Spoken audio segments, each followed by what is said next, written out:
Bismillahirrahmanirrahim. Assalamualaikum warahmatullahi wabarakatuh. Salam cinta dan salam bahagia. Pada kesempatan kali ini, saya akan menjelaskan tentang definisi bimbingan dan konseling, tujuan bimbingan dan konseling, dan fungsi bimbingan dan konseling.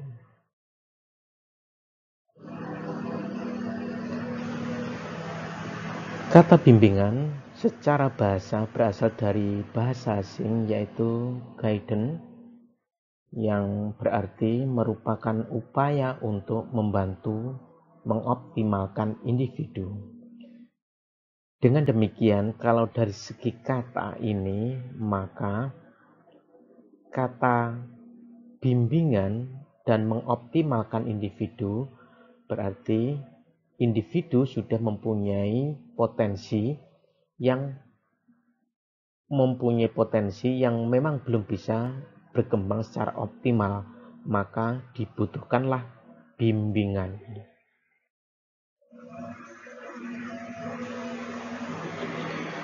Kata guidance dikaitkan dengan kata asalnya yaitu guide ya, yang diartikan sebagai showing the way, artinya menunjukkan jalan. Jadi makanya kalau kita sering mengikuti tour, itu kan ada namanya tour guide. Nah, itu kan berarti kan penunjuk jalan. Nah, ini showing the way ya. Jadi pengertian guidance bisa dikatakan seperti itu. Kemudian yang berikutnya adalah leading, artinya memimpin ya. Jadi bisa jadi ini guidance ini juga memimpin orang-orang yang mungkin perlu arahan. Nah, jadi seperti itu. Berikutnya adalah conducting, artinya menuntun ya. Kalau kita bicara tentang menuntun, itu kan individu itu seolah-olah belum tahu arahnya kemana. Nah, makanya kemudian perlu dituntun biar bisa memastikan dirinya bahwasanya dia punya potensi yang perlu dikembangkan. Berikutnya adalah giving instruction, artinya memberi petunjuk ya. Ini guide ini juga bisa diartikan seperti itu. Berikutnya adalah regulating, artinya mengatur ya. Jadi guide itu juga bisa diartikan sebagai regulasi, mengatur bagaimana individu ini bisa mengelola dirinya sehingga dia bisa mengembangkan potensi. Berikutnya adalah giving advice, yang artinya memberi nasihat. Nah, ini juga arti lain dari guide ya. Jadi seperti itu.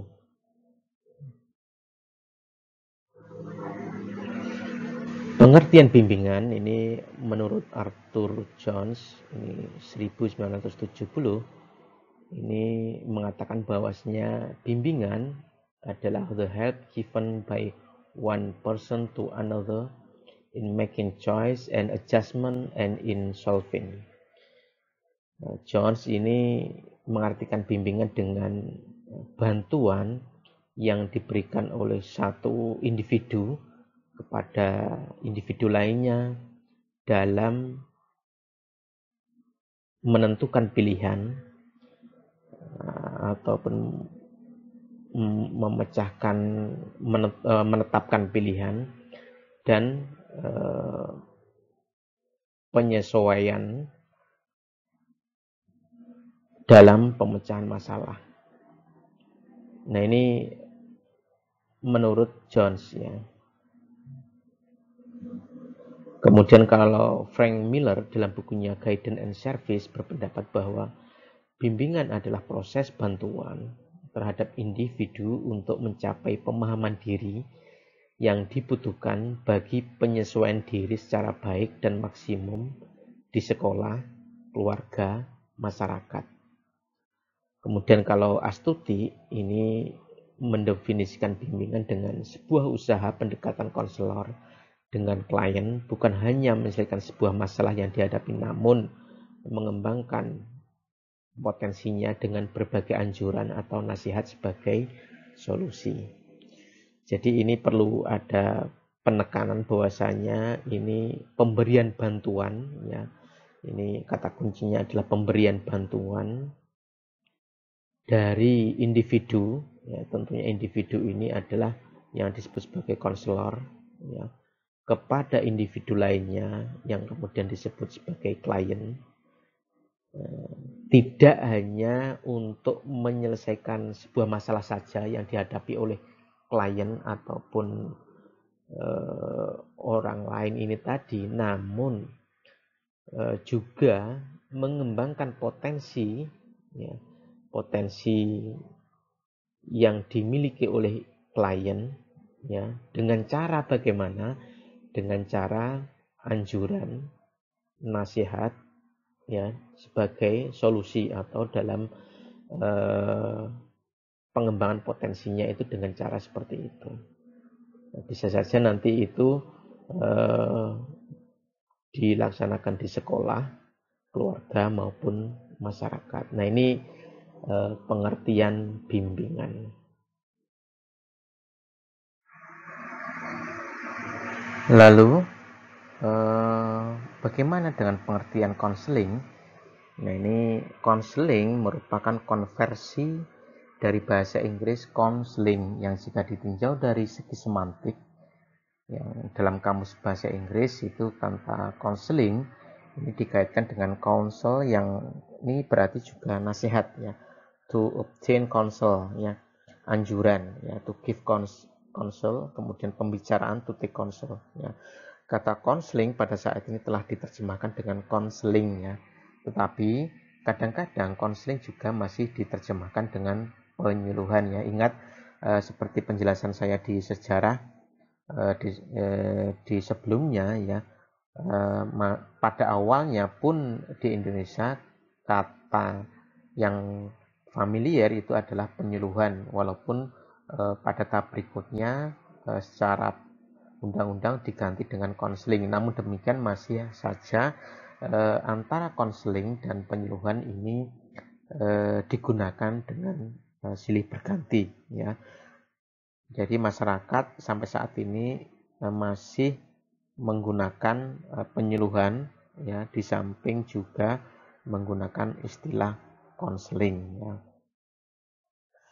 Nah, kemudian Natawijaya ini mendefinisikan bahwasanya konseling merupakan bagian terpadu dari bimbingan, yaitu timbal balik antara dua individu di mana yang satu berusaha membantu mencapai pengertian tentang dirinya dalam hal hubungannya dengan masalah-masalah yang dihadapi sekarang maupun yang akan datang. Nah, ini menurut Natawijaya. Ada lagi nanti pengertian konseling adalah bagian dari bimbingan, namun konseling ditekankan klien yang menemukan jalan keluar sendiri, ya, dengan tatap muka sehingga klien mengakui atas masalahnya secara sadar dan atas kemauannya sendiri meminta bantuan. Dan dapat kita pahami juga bahwa konseling adalah usaha membantu konseli atau klien secara tatap muka dengan tujuan agar klien dapat mengambil tanggung jawab sendiri terhadap berbagai persoalan atau masalah khusus. Jadi beda, ya. Jadi kalau walaupun ada beberapa dari beberapa penjelasan itu biasanya digunakan juga silih berganti, ya. Jadi bimbingan ya tetap menjadi satu kesatuan antara bimbingan dengan konseling, ya. Kalau bimbingan ini lebih kepada anjuran, saran yang diberikan oleh konselor kepada klien, sementara konseling ini menitik beratkan pada pemecahan masalah yang dilakukan oleh klien itu sendiri. Nah, ini beberapa hal seringnya juga seperti itu, ya. Walaupun sebenarnya kalau ada beberapa pendapat lain seperti Bimo Walgito misalkan, ya, ini memandang konseling merupakan salah satu teknik, ya, lebih kepada teknik, ya, kalau konseling. Ini menurut Bimo Walgito. Dari bimbingan, maka bimbingan lebih luas dibanding dengan konseling. Namun, ini juga ada menurut Bloom dan Balinski, mereka berpendapat bahwa antara bimbingan dan konseling ini ada kecenderungan untuk menyamakan keduanya, ya. Jika dilihat pengertiannya, konseling salah satu metode dari bimbingan, konseling masalahnya tergantung pada klien, maka lebih bersifat kuratif, ya. Sedangkan bimbingan bersifat preventif, ya. Nah, ini satu kesatuan, ya. Nah, selain itu, bimbingan dan konseling juga memiliki perbedaan dan kesamaan dalam proses kerjanya, ya, yang berlangsung antara konselor dan klien dalam menghadapi masalah. Bimbingan lebih identik dengan pengetahuan agar lebih siap terhadap sesuatu hal sehingga mampu mempersiapkan diri terhadap masa depan, sedangkan konseling lebih mengarah kepada psikoterapi untuk menghadapi masalah psikis sehingga saling berurutan dalam pendekatannya yang bersifat evaluatif. Ini beberapa perbedaan, kesamaan dan perbedaan antara bimbingan dan konseling. Jadi perlu saya tekankan di sini bahwasanya konseling merupakan teknik atau bagian dari pelayanan program bimbingan di samping program-program lain, sehingga pengertian bimbingan ini biasanya lebih luas dibandingkan konseling, ya, dari pengertian konseling, ya. Kalau konseling memang merupakan bimbingan, tetapi tidak semua bimbingan adalah konseling. Nah, ini penjelasannya. Kemudian konseling terjadi setelah klien datang dan sadar atas kemauannya sendiri kepada konselor dan meminta bantuan karena adanya masalah yang dihadapi sehingga lebih bersifat penyembuhan atau kuratif. Sekalipun secara tidak langsung juga bersifat pencegahan. Nah, ini demikian juga sebaliknya. Bimbingan lebih bersifat pencegahan, sekalipun dalam bimbingan juga terdapat penyembuhan. Kemudian juga konseling berlangsung secara tatap muka dan bersifat individual, dan bimbingan bersifat kelompok. Nah, ini beberapa hal berkaitan bimbingan dan konseling.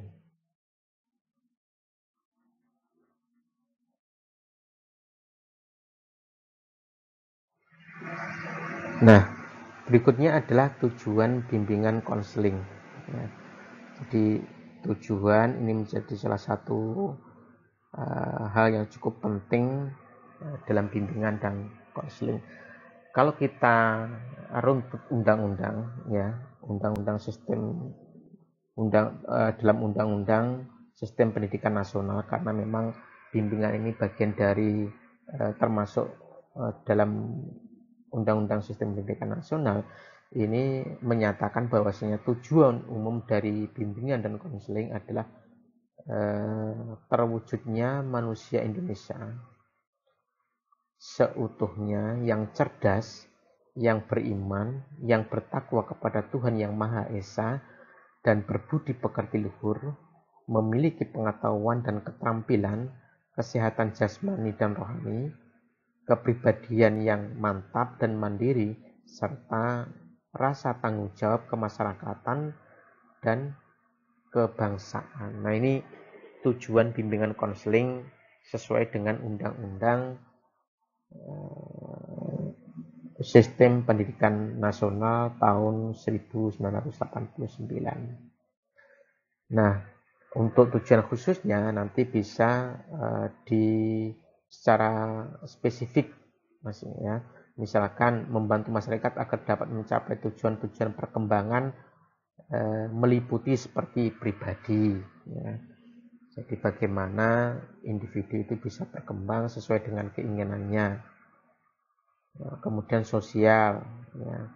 Kemudian juga belajar, bimbingan belajar, ya, yang berkaitan tentang berbagai kesulitan yang dihadapi saat belajar. Kemudian juga ada nanti bimbingan karir, itu nanti juga muncul kira-kira dengan mengambil prodi tertentu itu nanti karirnya seperti apa. Nah itu lebih spesifik, berarti itu adalah bimbingan tujuan bimbingan konsen secara khusus, ya.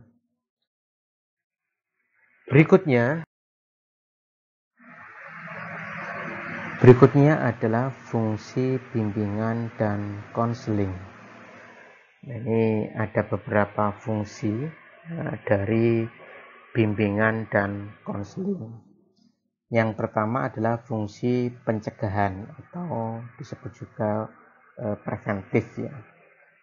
Ini layanan bimbingan dan konseling dapat berfungsi sebagai pencegahan atau preventif, artinya usaha untuk mencegah terhadap timbulnya masalah. Ini dalam fungsi pencegahan ini, layanan yang diberikan berupa bantuan kepada klien agar terhindar dari berbagai masalah yang akan menghambat, ya. Nah, contohnya yang paling gampang ini ketika mau sekolah di mau kuliah di S1 kemarin, atau mungkin saat sekolah di MA, ya, itu kan ada namanya orientasi, ya.